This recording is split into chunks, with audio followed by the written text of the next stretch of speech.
तो anatropous ovule का पहले तो आपको डायग्राम, आपके एनसीईआरटी में जो डायग्राम दिया हुआ है ना वो आप देखो जरा, और जो मैं बना रही हूँ वो देखना भी।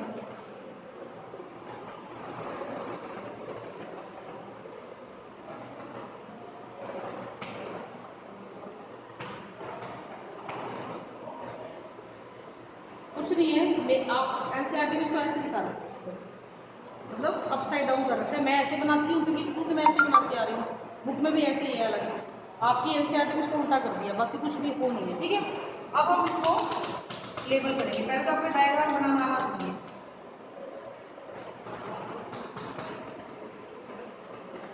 ठीक है, सबसे बाहर होता है इंटेगमेंट, जिसका हिंदी में मतलब होता है आवरण या कवर, इंटेगमेंट। ठीक है, जैसे आपकी स्किन है ना, ऐसे ही इंटेगमेंट।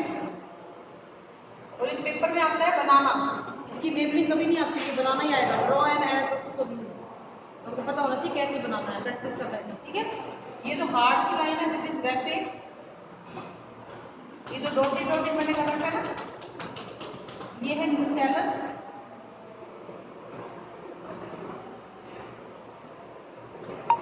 ये है माइक्रोपाइल,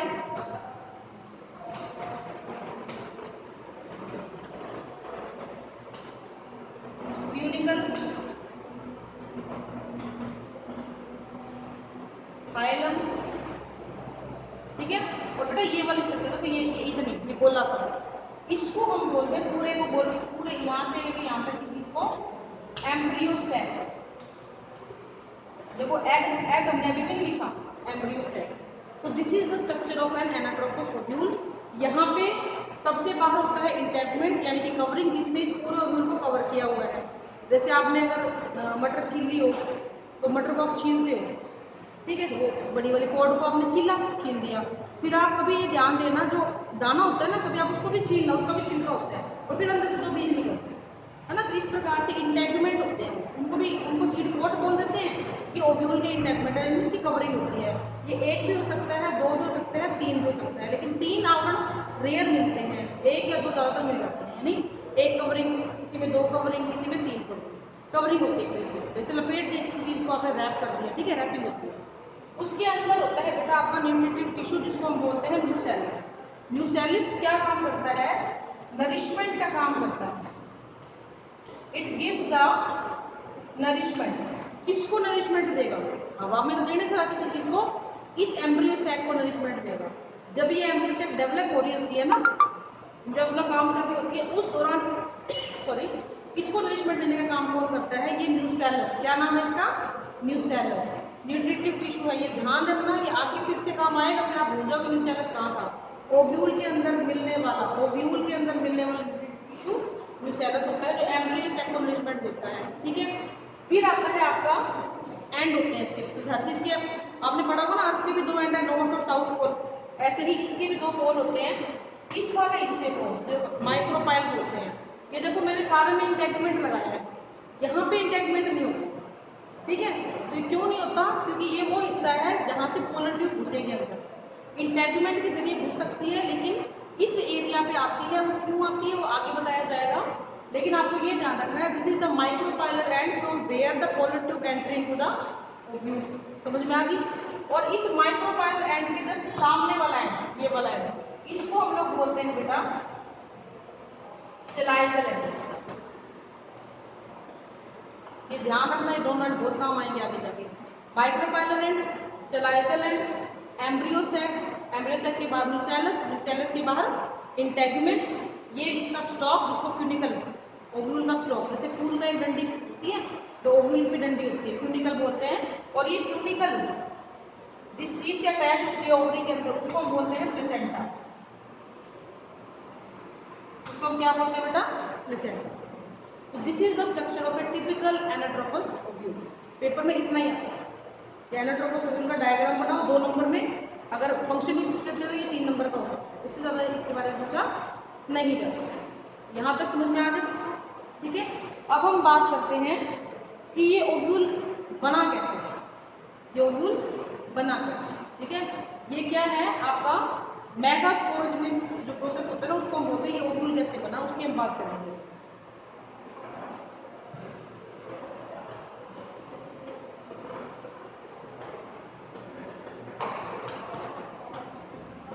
मेगा स्पोरो। कैसे मेगास्पोर बनता है? मेगास्पोर कल हमने पढ़ा था माइक्रोस्पोरोजेनेसिस, कैसे माइक्रोस्पोर बनता है। कल मैं आपको एक चीज बता के गई थी कि जब एक माइक्रोस्पोर मदर सेल होती है उससे 4 माइक्रोस्पोर बनते हैं, लेकिन जब मेगास्पोर मदर सेल एक होती है तो उससे एक ही मेगास्पोर बनता है। आज हम वही बताएंगे ऐसा क्यों हुआ।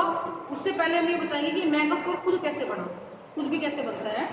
तो होता क्या है बेटा, ओवरी के अंदर ना बहुत सारी सेल ऐसे डेयरी बना लेती है, इसको आप बोलते हो माउंट। माउंट का मतलब होता है डेयरी, जैसे मिट्टी, बच्चे नहीं मिट्टी की डेयरी बना के खेलते हैं, तो ऐसे ही सेल्स डिवाइड करके रहती है और एक माउंट बना लेती है, माउंट स्ट्रक्चर बना लेती है, नंबर ऑफ सेल बन जाती है बहुत सारी।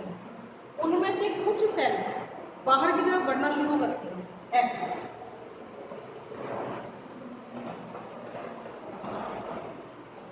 इस तरीके से वो बाहर की तरफ बढ़ना शुरू करती है और ये क्या बनाती है बेटा, इंटैगमेंट बनाती है।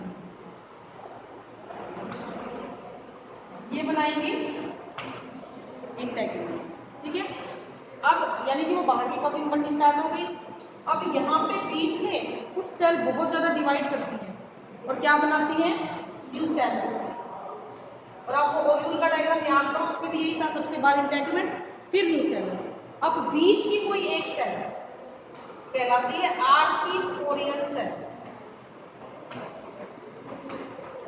बीच की कोई एक सेल बन जाती है आर्किस्पोरियल सेल, और उस आर्किस्पोरियल सेल को हम ऐसे लिख सकते हैं।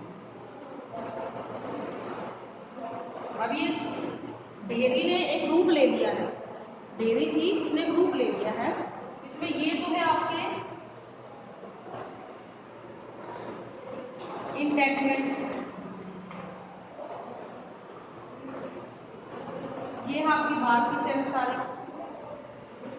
और ये है आपकी एक आर्किस्पोरियल सेल।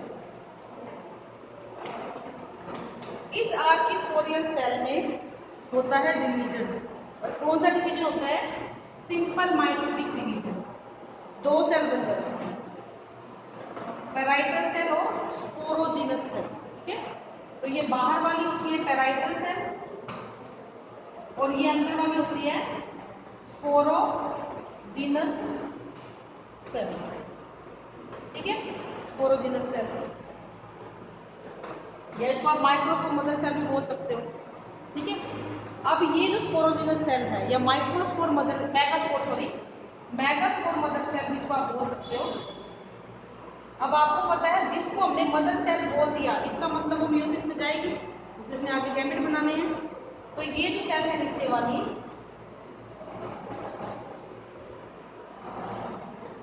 ठीक है, पैराइटल सेल ये होगी एक। अब जो ये नीचे वाली सेल थी, इसने क्या किया, म्यूसिस किया। और आपको पता है जब भी कोई सेल म्यूसिस करती है एक से कितनी बनती है, 4। 1 2 3 4, ठीक है। इस तरीके से आपकी ये पैराइटल सेल होगी और ये 4 होगी आपकी मेगास्पोर, क्योंकि यहाँ पे कौन सा डिवीजन हुआ बेटा, बन गई 4। अब इस 4 में से ये 3, ये ऊपर वाली सारी, यहाँ पे नुकसान होता है आपका, ये ऊपर वाली सारी की सारी क्या हो गई, रीजनरेट। कितनी बड़ी थी, 4, लेकिन बची कितनी, 1, 3 हो गई रीजन। तो ये आपका क्या बनेगा, एक मेगास्पोर, 1 फंक्शनल मेगास्पोर। फंक्शनल क्यों बोला, क्योंकि बने तो 4 थे लेकिन काम हमारे एक ही आया, क्योंकि वहां पे चारों के चारों काम आए थे, चारों के चारों बने थे। यहाँ पे बने तो 4 लेकिन क्या हो गया, रीजनरेट हो गया। तो यहाँ तक बन गया आपका मेगा। जैसे कल हमने क्लोरोफिल बनाया था, इस प्रकार से हमारा क्या बनता है, मेगास्पोर बनता है। अब ये मेगास्पोर आगे भी डेवलप होता है, वो कैसे डेवलप होता है वो मैं आपको बताती हूँ। उसके लिए हेडिंग डलेगा डेवलपमेंट ऑफ फीमेल गैमेटोफाइट।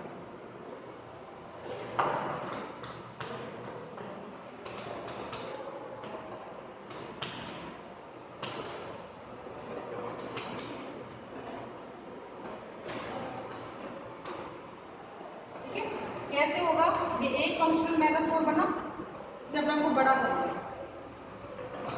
अगली बार इसके न्यूक्लियस में, इसमें सिर्फ और सिर्फ न्यूक्लियस डिवाइड करेगा, सेल नहीं बनेंगे। तो इस न्यूक्लियस ने एक से बनाए दो, ठीक है।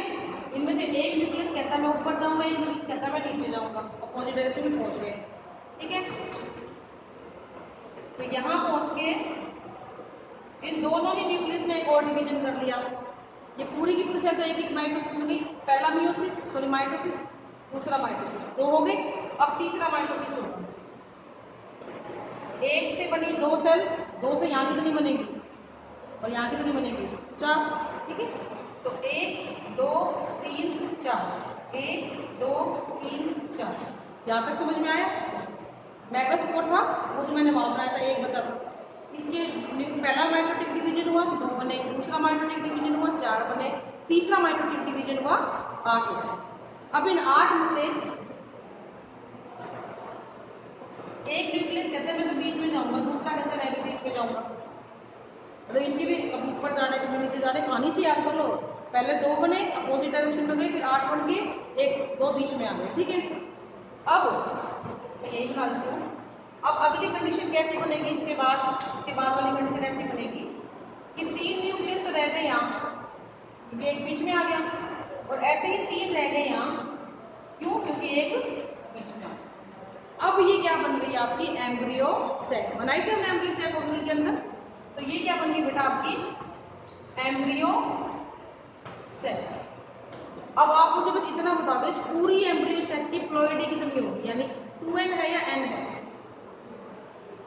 n है, क्यों? क्योंकि आपको पता है हमारा मेगास्पोर आफ्टर मियोसिस बना था और वही डेवलप हुआ है, तो आफ्टर मियोसिस कोई भी चीज बनती है तो n हो जाती है, तो ये n होगा। ये सभी अपने अपना से सराउंडिंग अपने आप को अलग कर लेंगे। This is your complete embryo cell. इसके अंदर ये तीनों होती हैं एंटीपोडल सेल, ये होती हैं आपकी पोलर न्यूक्लियाई या सेंट्रल सेल बोल देते हैं इसको, ये पूरी बीच वाली सेंट्रल सेल। ये वाला हिस्सा, इसको हम बोलते हैं एग अपरेटस। पूरे को, अगर मैं इस पूरे को लेबल करूं एग अपरेटस, अगर मैं इंडिविजुअल लेबल करूं तो ये बीच वाला होता है बेटा एग, और इस साइडों वाले ये और ये सिनर्जिड सेल। अब कई बार क्वेश्चन पूछ लेते हैं कि ये मोनोस्पोरिक होता है, क्योंकि एक फंक्शनल मेगास्पोर बना डेवलपमेंट ऑफ एम्ब्रियो सेल, और ये 7 सेल्ड और 8 न्यूक्लिएटेड है। The embryo sac in angiospermic is 7 celled 8 nucleated. Why, क्यों है? देखो, 1 सेल, 2 सेल, 3 सेल, 4 5 6 7, गिन दिए हमने 7 cell.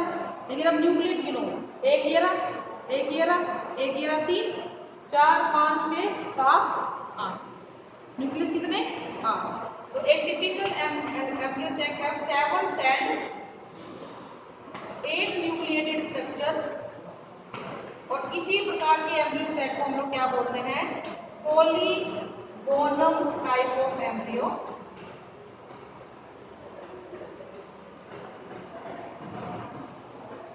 Polygonum type of embryo sac where the condition is 7 celled 8 nucleated. आज के लिए इतना ही है, बाकी कल कराएंगे।